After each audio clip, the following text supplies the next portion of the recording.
Oke, silakan pimpin doa terlebih dahulu untuk sebelum memulai kegiatan ini. Sebelum memulai pelajaran sebanyak kita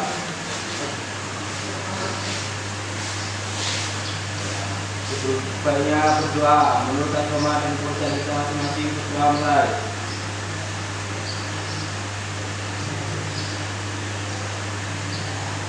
Doa selesai. Beri salam. Assalamualaikum warahmatullahi wabarakatuh. Waalaikumsalam warahmatullahi wabarakatuh. Oke, untuk penyemangat di pagi ini agar kalian semangat dalam proses kegiatan belajar mengajar, marilah kita bersama-sama menyanyikan salah satu lagu wajib nasional yang berjudul Garuda Pancasila.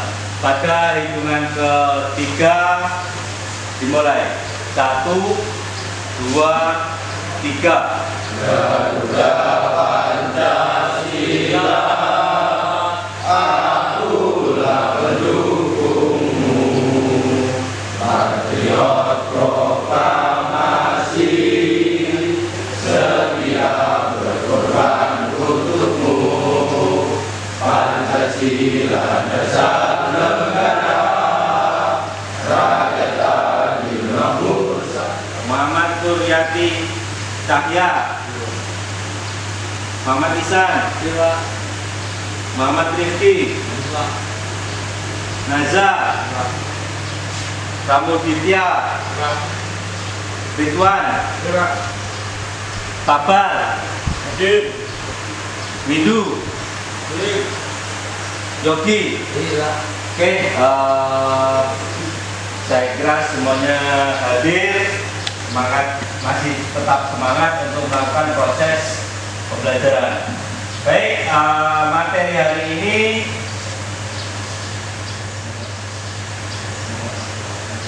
Bapak akan menampilkan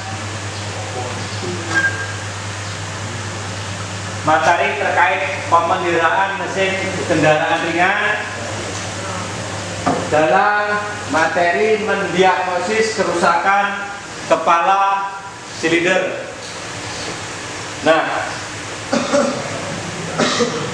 di KD ini nantinya kalian akan mengerjakan 2 KD, yaitu KD 3.11 dan 4.11.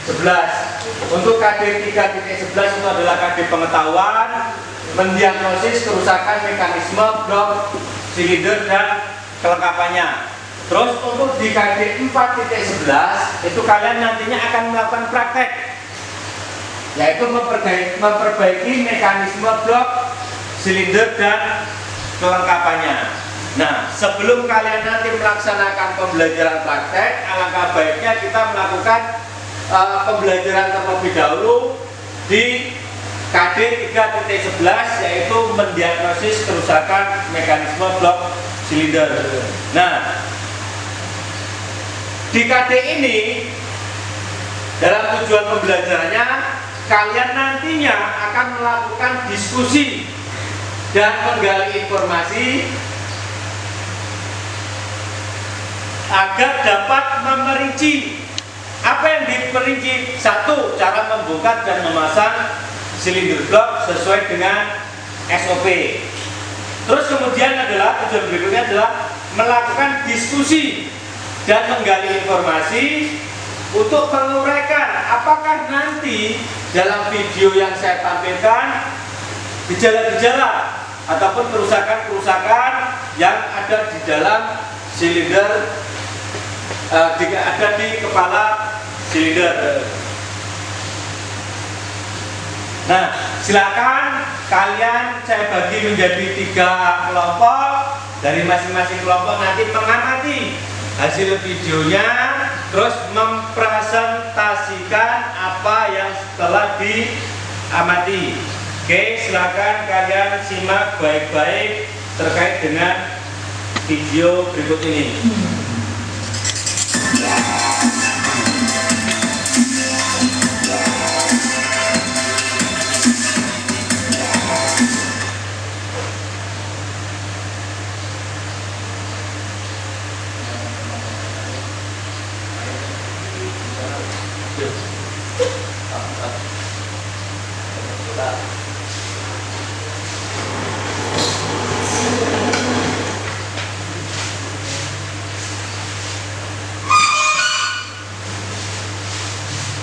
Silakan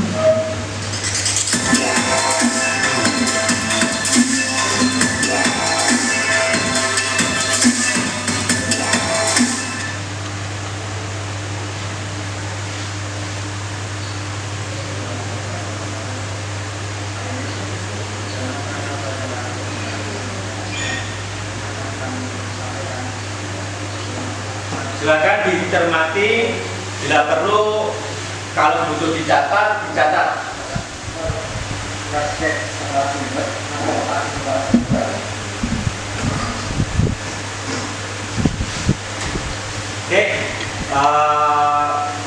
itu adalah video yang harus kalian amati.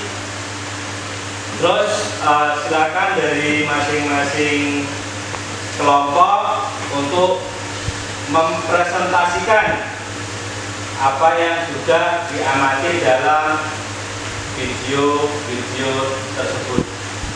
Oke, silakan kelompok 1. Oke, silakan. Dari video yang saya amati dapat saya simpulkan bahwa proses pengerjaan menggunakan alat pelindung duri. Oke. Di dalam mesin ada 3 bagian utama, yaitu kepala silinder, blok silinder, dan bagian starter atau panci oli. Oke, luar biasa hasil presentasinya. Terus kemudian untuk kelompok 2, silakan. Saya dapat menyimpulkan bahwa proses pembongkaran harus menggunakan alat pembuat yang terbaik. Dalam pengambilan baut, pada kepala silinder harus menggunakan membentuk sejarah. Oke, luar biasa presentasinya. Terus kelompok 3, ya silakan. Buku panduan wajib menjadi dasar rujukan untuk menentukan cara pembongkaran dan pemeriksaan. Oke, Terdapat bagian-bagian komponen misalnya tutup, masuk dan buang. oke, luar biasa untuk presentasinya. Nah, dari presentasi antar kelompok dan hasil pengamatan video yang Bapak tampilkan, adakah pertanyaan dari anak-anak sekalian? Ya, Pak. Oke, silakan. Pak, mengapa di dalam kepala silinder ukuran katup antara hisap dan buang berbeda? Oke, dari kelompok lain ada yang bisa menanggapi? Tidak? Oke, kurang lebih seperti ini. Kenapa kok katup hisap dan katup buang itu ukurannya berbeda? Ibarat pintu, kalau pintunya itu lebar, maka masuknya bahan bakar itu akan lebih mudah. Terus kenapa kok pintunya kecil untuk yang ruang di katup buang? Ibarat kalau kalian meludah, ketika membukanya mulut itu lebih lebar, dan dibandingkan dengan mulut itu menutupnya lebih rapat, itu lontaran ludahnya akan lebih jauh ketimbang yang membukanya lebar. Oke, kurang lebih seperti itu. Ada lagi yang ditanyakan? Ada lagi pertanyaan? Ya, Pak. Oke. Mengapa dalam proses pembongkaran dan pemasangan baut pada kepala silinder harus demikian? Oke, ada pertanyaan dari Miko. Mengapa dalam proses pembongkaran dan pemasangan baut pada kepala silinder harus melingkar? Ada yang bisa jawab? Ya, Pak. Oke, silakan. Karena momen dalam pemasangan baut harus seimbang agar tidak terjadinya kepala silinder melinting. Oke, luar biasa jawaban dari Cahya. Mengapa harus sesuai dengan SOP, melingkar ataupun searah? Salah satunya adalah agar ketika terjadi pelepasan itu silinder tidak melenting ataupun bahasa bengkelnya itu melengkung.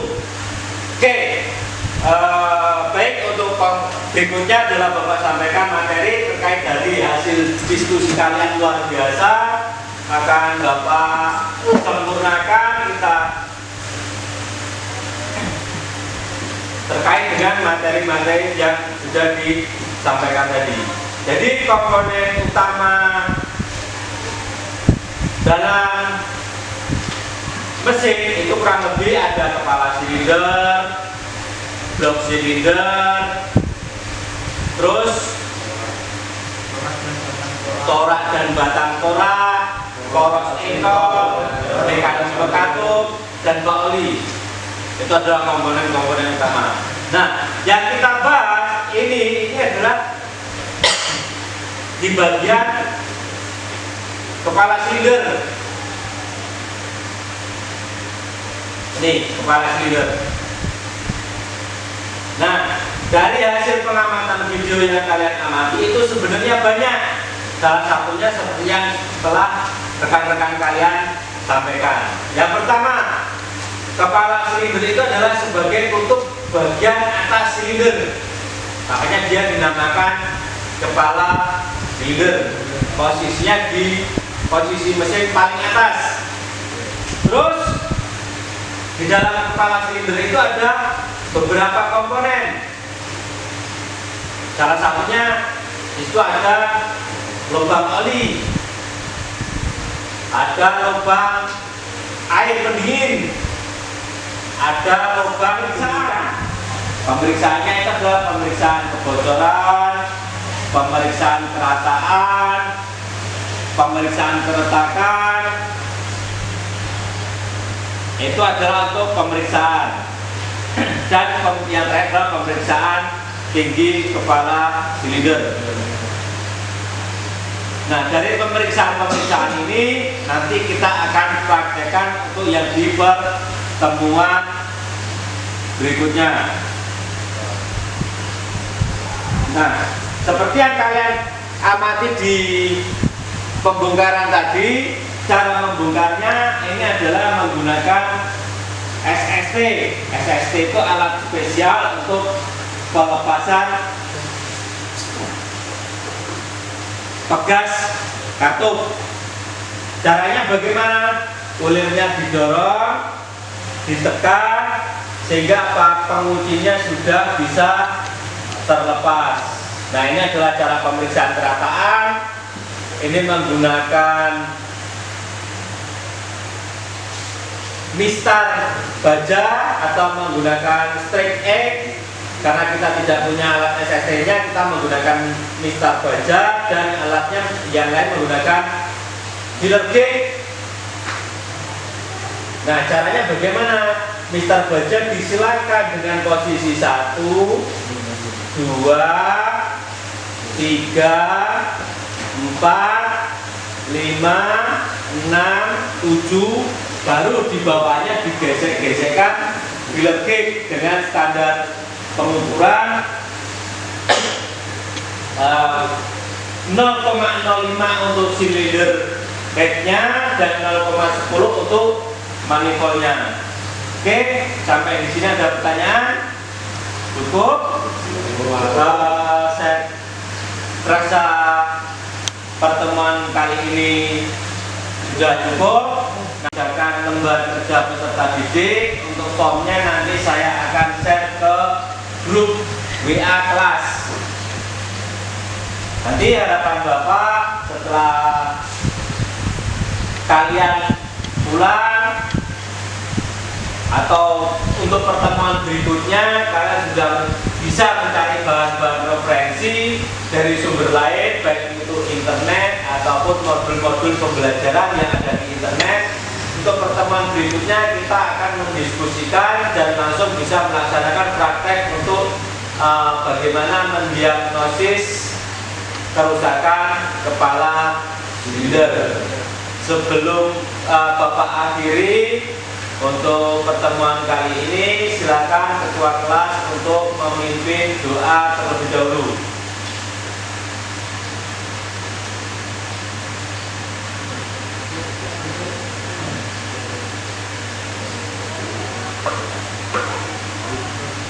Oke, silakan ketua kelas.